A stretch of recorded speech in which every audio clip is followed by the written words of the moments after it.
Now we're going to get down to the nitty-gritty of what Indians are all about. I still say we Indian people are believers in the truth. This is the way of life that was given to your people. You're born an Indian, you're going to die an Indian. Indianness is a good life. You're facing an Indian this afternoon. Good Saturday afternoon out there, everyone. Welcome to your number one source for Native American television news, Native News Today. I'm your host, Jason Salzman, and we are very excited to bring you another episode here on Tulsa CW 1219. And let's get right into it. This week, our first feature takes us to Alt-Molgee, the College of the Muskogee Nation, where the Tribal Alliance for Pollinators held their first ever conference, talking about restoring tribal lands for the migration of the monarch butterfly.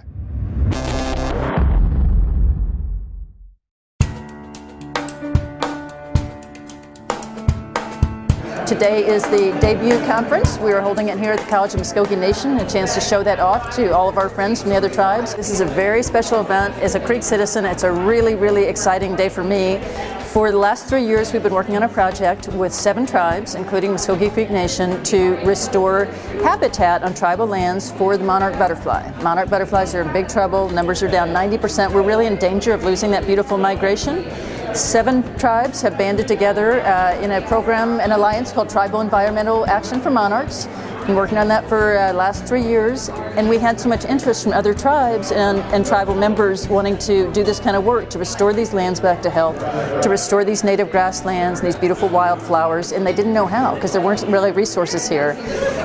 Which is one of the really neat things about the tribes stepping up to take the leadership role, because there was not widespread, unfortunately, that we were behind other states, as Oklahoma sometimes is, and we just didn't have those resources.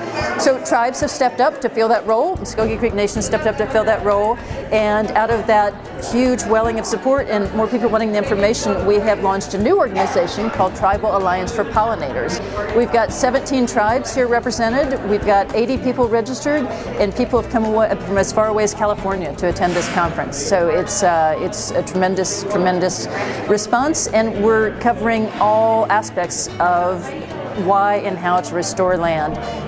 Everything from why this is a matter of sovereignty and cultural preservation and really our duty as Native people, to the logistics. How do you get started in this? How do you get the seeds? How do you prepare the soil? How do you take care of the plants in the greenhouse before putting them out? There's a lot involved with it. So we're really trying to walk people from just the first inkling of an idea and convincing them why it's so important, to really getting to the nitty-gritty of how do you actually make this work? How do you go, as Councilman Beaver said, to go, an idea is one thing, but you have to have a plan. And that's what we're trying to do. That's what we've done with our tribes and our tribal partners, and we're trying to show other people how to make a plan to do it as well. One of the things that's been surprising about this is the buy-in, the interest that people have here in trying to restore habitats. But it's also been surprising to learn how degraded the habitats are here and how much need there is to actually improve the habitats. At the beginning, we had 7 tribes that came together that wanted to do that. Although there was an idea, people did not really understand how to make it happen. One of the interesting things to me about the 7 Tribe Alliance is everyone was approaching it differently. For instance, here in Muskogee Nation, it's through Morris Indian Community. That's our official lead and partner on the project. So they were approaching it, and they wanted to learn how to grow native plants. They wanted to restore their land on their community site. And also think of that even as economic development, because there weren't, a lot of people want to help out monarchs now. There aren't many places you can buy milkweed or those native wildflowers. So for them, thinking about economic development and helping youth. For other tribes, it came out of the cultural department. For several other ones, as we just had a great speaker, Andrew Gore, talking about that. For others, Seminole Nation, that was a wildlife issue, and it came out of the wildlife department. So it's really all over the place. But the important thing we've seen is just that getting more tribal members excited about it. So in each tribe we had leadership's official blessing, and we had 1 or 2 staff people were excited. Now we're seeing it growing, and we're seeing that knowledge spread, and that is really the amazing thing, just to see that a little mini movement. It's nice. Our next feature today comes from our reporter Kevin Barnett here at Muskogee Media as he made his way to the Creek Nation's All-Indian Livestock Show put on by the Creek Nation 4-H program. A lot of tribes getting involved in agricultural education.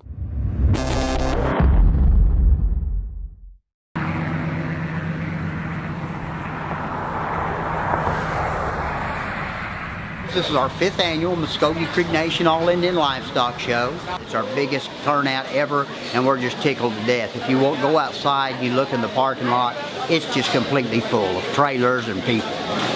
We're an all-Indian livestock show, and what that incorporates is, first of all, if you're Creek, it doesn't matter where you live. You're welcome to come from anywhere. Otherwise, we invite young people who are Native American from federally recognized tribes that live within the boundaries or one of the counties within the Creek Nation. I started showing swine in the 4th grade, and I got involved because my older cousin Brittany showed swine, and I really enjoyed watching her when I was little. It's taught me to be very responsible and to be competitive and to be thankful for everything. It builds your character, and just it's broke me out of my shell, and really I found something I was passionate about. What I think is the most difficult part about it is having time to work with them and still hang out with a bunch of friends. But in this business, it's hogs first, then friends. Balancing everything is kind of hard, but it's really rewarding in the end. Even though there's one person out there in that ring, there's a lot of people behind the scenes helping them with that project. A new initiative we're excited about here at Creek Nation is sharing a lot of archive material that we have in our library here at Muskogee Media. We're going to be having them released every Thursday called Throwback Thursday on our social media platforms. Also, From the Vault is the series that we have entitled here where we bring back things, and our first one here for you today is from 1981, a production of the Creek Nation Communications Department called A More Perfect Union. This is part 1. We want you to enjoy it.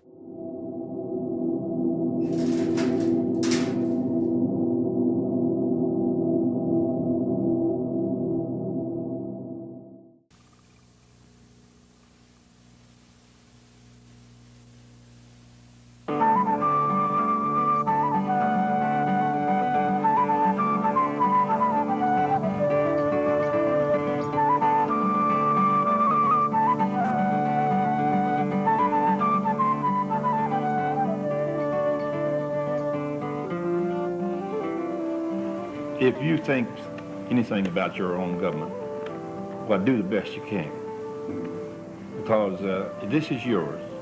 Our Creek Nation is viewed as being a sovereignty. As such, our government is limited by only 2 provisions. This meeting of the Muskogee Creek National Council will now come to order. We'll stand for our invocation by second speaker, Helen Chupko.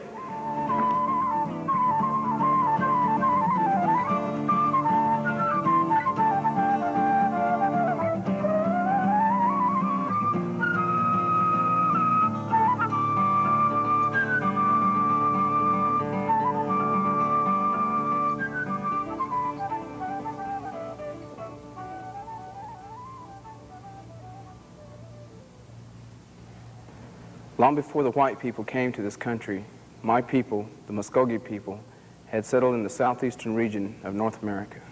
And by the time these white newcomers began struggling to establish themselves along the eastern seaboard, a powerful Indian confederacy already existed there.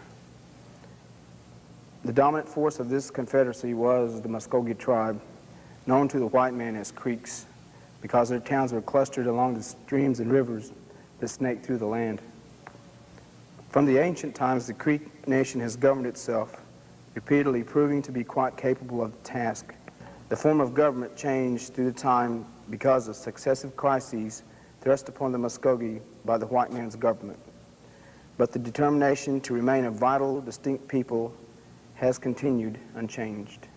Let us now examine the development of the Creek Nation's government as it suffered through removal to Indian Territory, the white man's Civil War, and the creation of the state of Oklahoma. It's a sad story at times, but one of strength and determination as well. and it culminates in the reality of a revitalized, active Creek nation facing the challenges of the 1980s. Originally, the Muskogee Confederacy occupied most of what is now Alabama, Tennessee, Florida, and Georgia. Warm, rich, green lands, abundant with the necessities of life. The tribal town was the basic unit of government then and the source of strength for the nation. The town was the center of political, ceremonial, recreational, and social life of the people, and that life was directed by the town chief, or Miko, and his council of clans. General nationwide councils were held periodically, composed of all the respected men of the tribal towns. The town of the principal chief was the capital of the Confederacy. The councils were held in different towns at different times depending on the nature of the business to be acted upon. There once had been a great town named Okmulgee on the river Okmulgee. It was hallowed ground because it was recognized as an ancient town settled by the Muskogee after they migrated to this land from the far west. It was there in Okmulgee, or a town like it, the Confederacy began, uniting the Muskogee people with their neighbors, the Yuchi, Hitchita, Alabama, Dokobachis, and many others. But the New Americans' drive for westward expansion forced the Creeks to give up their homelands little by little. This pressure from the outside also created strife within the Confederacy, and the once mighty Creek nation began to weaken. The Creek War, or Red Stick War, of 1813 and 1814 was a severe blow to the nation, and the Removal Treaty of 1832 forced the Muskogee people to move to new lands west of the Mississippi River. My people have never forgotten that this removal treaty guaranteed that there would be no further intrusion by the federal government. It was written, "The Creek country west of the Mississippi shall be solemnly guaranteed to the Creek Indians, nor shall any state or territory ever have a right to pass laws for the government of such Indians, but they shall be allowed to govern themselves." By 1838, all the Creek people had been voluntarily or forcibly moved to the Indian Territory. The industrious Muskogee, weakened by their long journey, slowly began to rebuild their nation in the unfamiliar land. The chiefs and councilmen continued to discharge their government duties in the new tribal settlements. By 1840, they were holding general councils again. A tree-covered hill centrally located in the Creek territory was selected as a council ground. Near the summit of the hill, a spring bubbled up, and the place received the name Weagawahowe, High Spring. A log council house was constructed there, and tribal legislators camped nearby with their families during general sessions.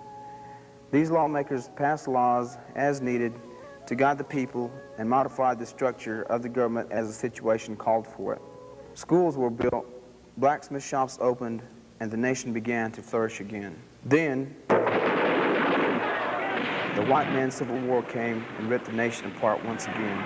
Meddling Union and Confederate agents divided the Creek Nation into loyal and Southern factions, a rift that was a long time in healing. Each faction recognized a different man as principal chief, and each chief directed a separate government. But shortly after the war, the two chiefs agreed to reunite the tribe and dissolve the northern and southern factions. Most of the year of 1867 was spent in revising the government and developing a written constitution. Since the council house at High Spring was destroyed during the war, most of the constitutional revision work was carried out at Blackjack Grove on the south side of Deep Fork River. It was there on October 12th that a new constitution and code of laws for the United Muskogee Nation was unanimously adopted. It was a solemn and dramatic occasion. Former opponents, progressives and conservatives, old-time chiefs, and young educated men debated long and earnestly. The brief document began with a preamble resembling that of the United States Constitution.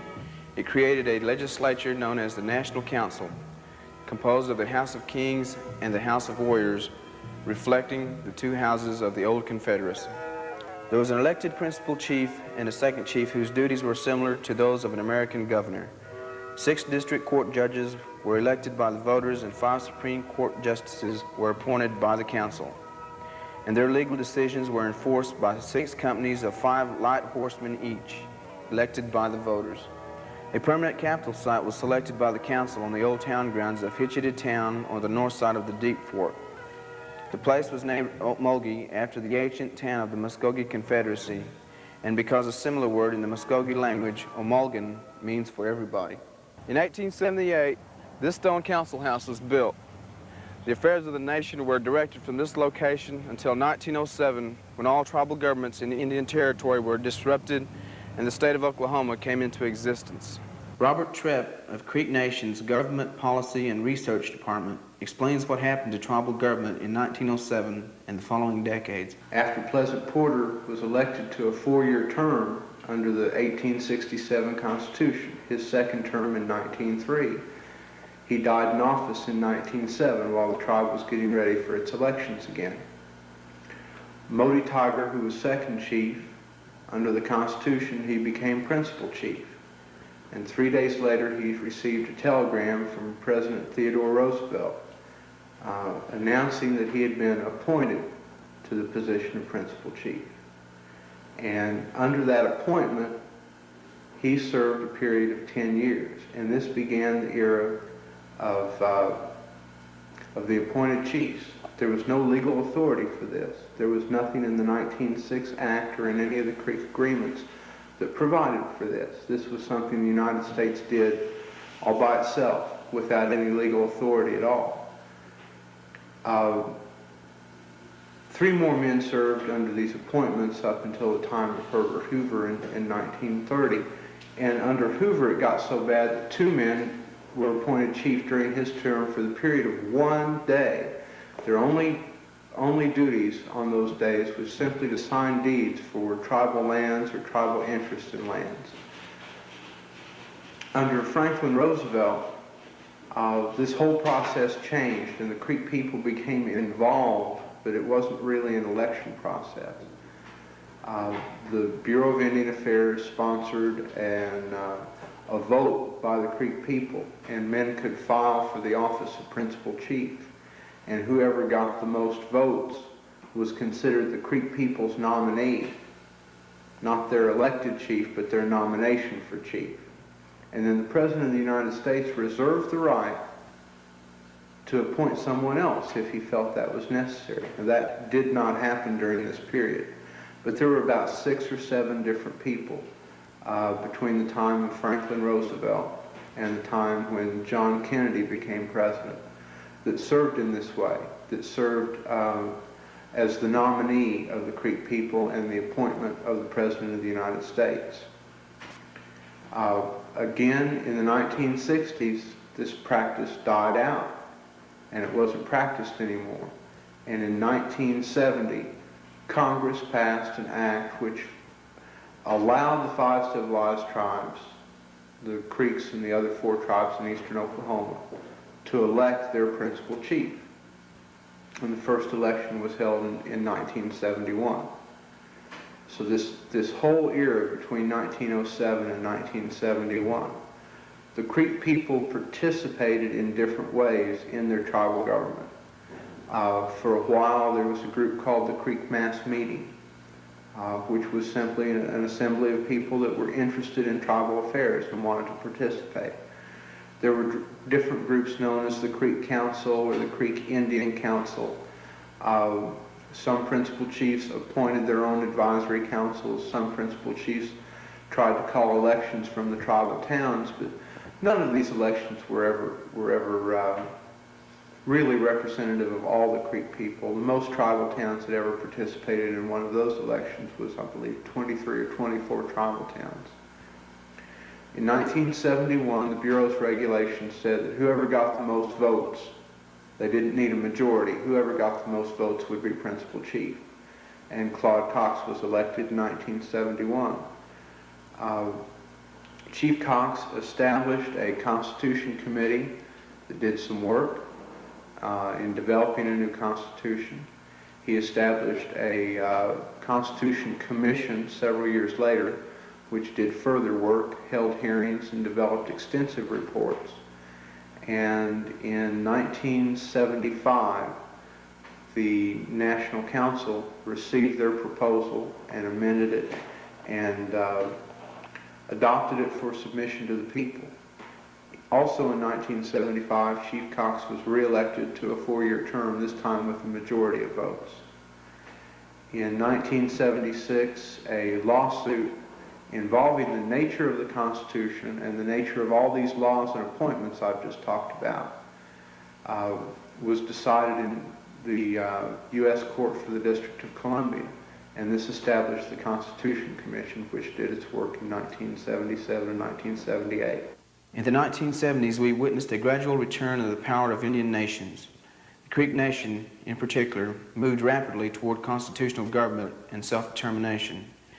Virginia Thomas was one of the appointed members of the Constitutional Commission and explains what happened next in tribal affairs. The commission was created by the action from a lawsuit.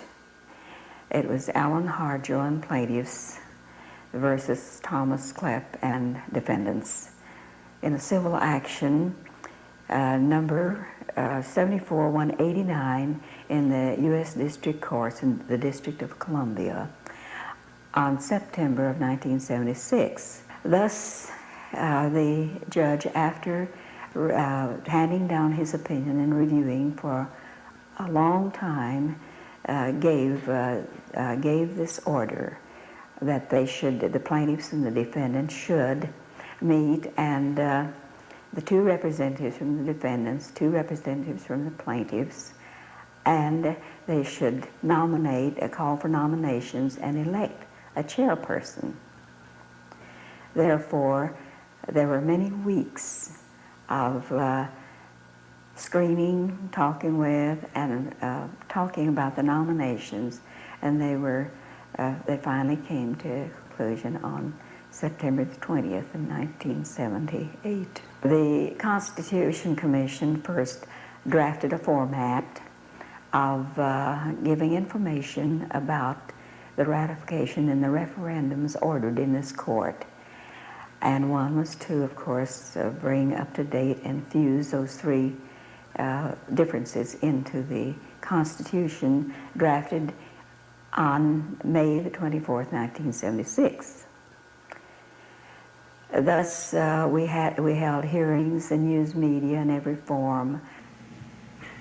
The court's discussion on page 1146 says the commission shall prescribe that voting on each of the 3 questions shall be in the alternative, and your ballot only presents 1 question, not 3 questions.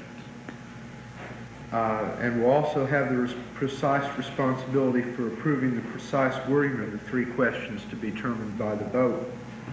I think the court's made it very clear that we have to present 3 questions to the voters, and each question has to be an alternative. Shall it be this, or shall it be this? To put it shortly, this whole process was controversial, of course, based on the nature of the suit and the order which came from that.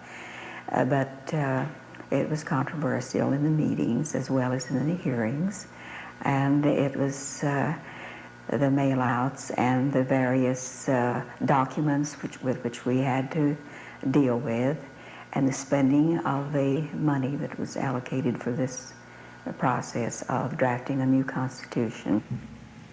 So all I'm suggesting, Robert, is that right here by the answer, put 1867 by 1, proposed by the other, and likewise on these 2. That's all.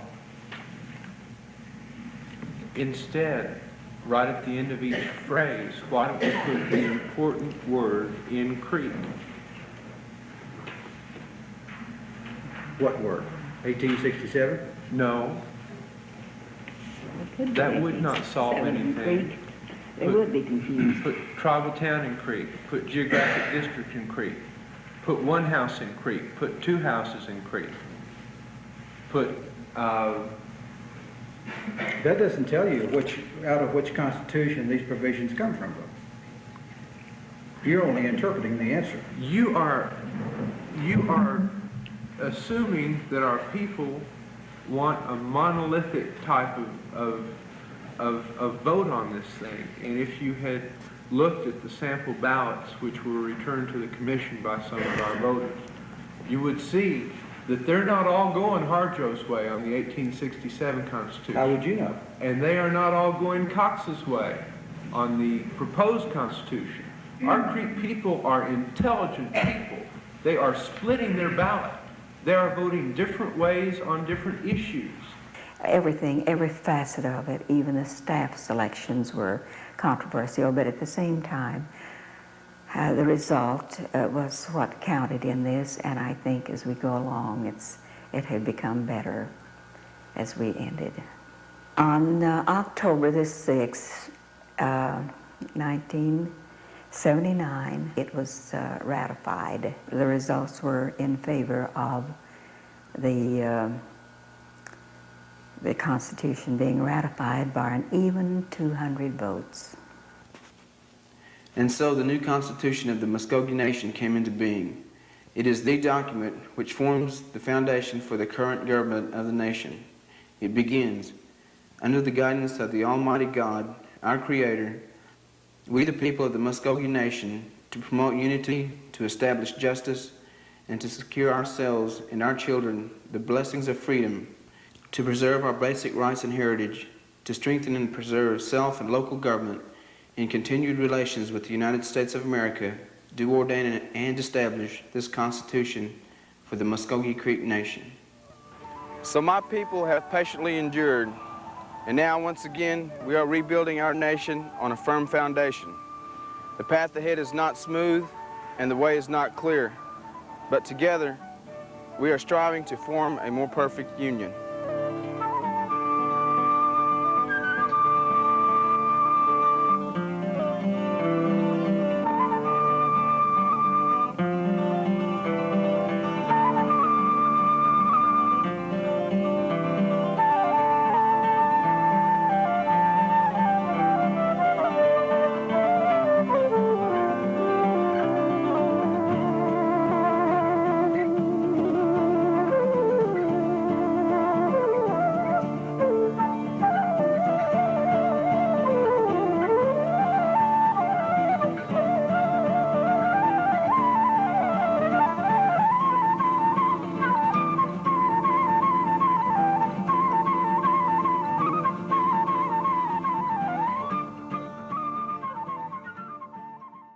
And if you want to see parts 1 and part 2 of that archive material there, A More Perfect Union, please go to our YouTube channel, subscribe. You can see it there. Our From the Vault series will continue with a Throwback Thursday every week. So we're excited to roll that out to everyone that watches us not only here on the CW, but on our online channel as well. Please keep following us on Facebook, Instagram, Twitter, everything. Muskogee Media. Go to MuskogeeMedia.com for all your latest Muskogee Creek news. For everybody here, I'm Jason Salzman. We'll see you next week. This has been Native News Today.